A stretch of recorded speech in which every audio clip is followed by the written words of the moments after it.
Good day everyone, especially to you ma'am. So my name is Janet May Efolion from BSE English 1B. So I am the first reporter for Chapter 8 and our topic is all about the 7 philosophies of education.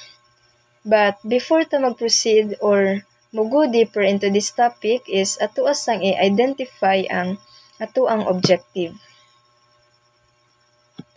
So, learning objectives. So, first we have explain the list 7 philosophies of education.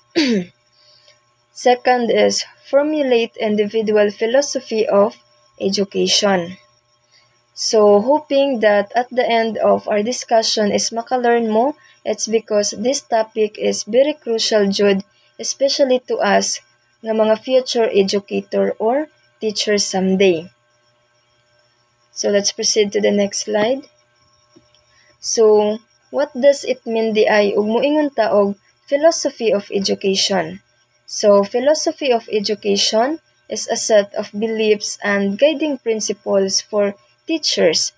These philosophies help them identify their methods, techniques, and strategies on how they can maximize their teaching learning process. So, in short, ang philosophy of education is ang belief and principles that a teacher employ in their teaching learning processes, which is isa po ni sa mga pinaka-helpful para sa ilaha as a teacher for identifying their methods, techniques, and also strategies in teaching. So, it is important that philosophy and education is interrelated to each other in order to become the most effective teacher you can be. For us to be able nga mahimong effective teacher is kinahanglan nato nga i-apply ning philosophy and education. It's because this is the important factor in teaching. So, kaning duha jud which is ang philosophy and education. So, let's proceed to the next slide. So, basic philosophies of education. So, philosophy of education is often categorized into 2 main approaches. So, first we have teacher-centered philosophies. So, when we say teacher-centered philosophy, it means nga si teacher ang center sa learning process. Pasabot, kay teacher gikan ang information, discussion, ug also kay teacher gikan ang explanation. So, teacher-centered learning is a traditional approach. So, kung moingon ta og traditional approach, it means mao ni ang nakasanayan na nato. Like, ang role jud ni teacher sa usa ka classroom is maghatag og information while ang mga student is maminaw lang og tarong. So, mao na siya ang teacher-centered philosophies. So, it also include essentialism, perennialism, and behaviorism. So, next we have student-centered philosophies. So, diri apod sa student-centered philosophies is kung gaina si teacher ang center sa learning or knowledge.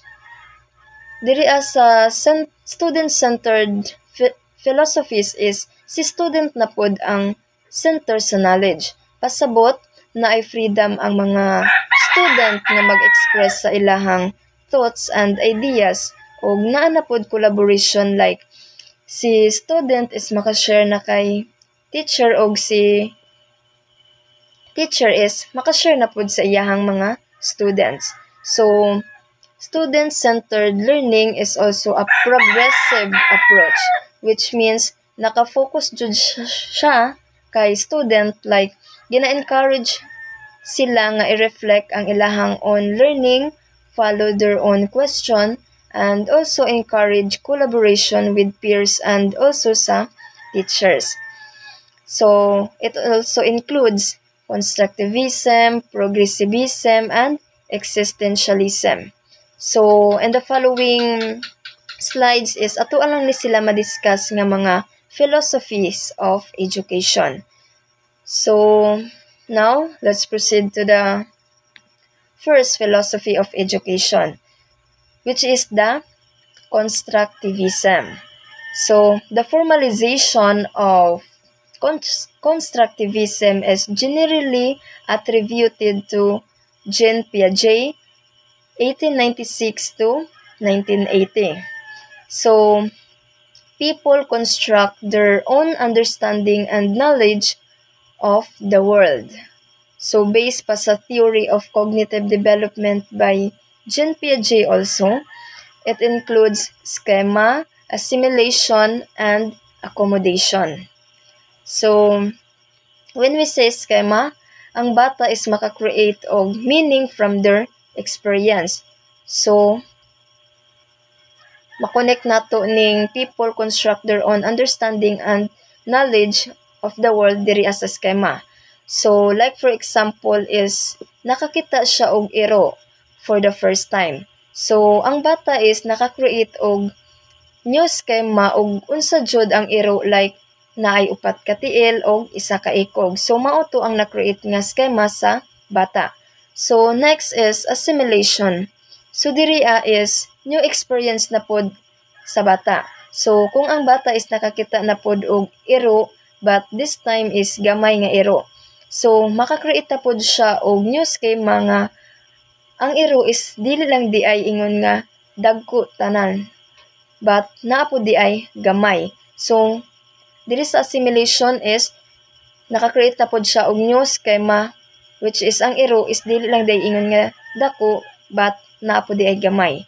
So, next is accommodation. So, diri sa accommodation, it is a process of creating new schema. So, same ra gihapon nga scenario. Kung ang bata is makakita og bag-ong animals like goat, so makaingon siya nga kato nga hayop is iro pod, it's because same man nga naay upat ka tiil og isa ka ikog ang iro og ang goat.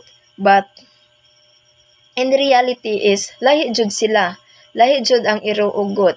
So in that case is kinahanglan jud sa bata og guidance sa parents or even sa mga guardian lang nga kinahanglan siya explainan nga dili na dog, it's a goat.